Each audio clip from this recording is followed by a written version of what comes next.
జుట్టు రాళాన్ని తగ్గించుకోవడానికి ఎన్నో వినియోగించినా సరే ఫలితాలు పొందలేకపోతున్నారు. అయితే కరివేపాకుతో తయారు చేసిన ఓ అద్భుతమైన రెసిపీ జుట్టు సమస్యలకు చక్కటి పరిష్కారం అంటున్నారు నిపుణులు. కరివేపాకుతో తయారు చేసిన ఈ పొడిని రోజు ఆహారంలో భాగంగా చేసుకోవడం వల్ల మంచి ఫలితాలు పొందుతారని ఆయుర్వేద ఆరోగ్య నిపుణులు చెబుతున్నారు.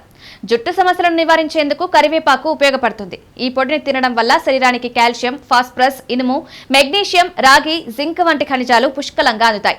వీటిలో vitamin E, B complex, thiamine, riboflavin, niacin, folate, vitamin B6 పుష్కలంగా లభిస్తాయి. కరివేపాకు పొడి తినడం వల్ల జుట్టు దృఢంగా తయారవుతుంది. పోయిన జుట్టు కూడా తిరిగి వస్తుంది. కరివేపాకు పొడిని నూనెలో కలిపి జుట్టుకు రాసుకోవడం వల్ల జుట్టు మెరుగవుతుంది, చుండ్రు తగ్గుతుంది. ఈ పొడిని ఫేస్ ప్యాక్లలో ఉపయోగించడం వల్ల చర్మం కాంతివంతంగా, ఆరోగ్యంగా మారుతుంది. ఇందులో ఉండే గుణాలు రోగనిరోధక శక్తిని పెంచుతుంది. జుట్టు రాలడం, తెల్ల జుట్టు సమస్యల నుంచి విముక్తి కలిగిస్తుంది.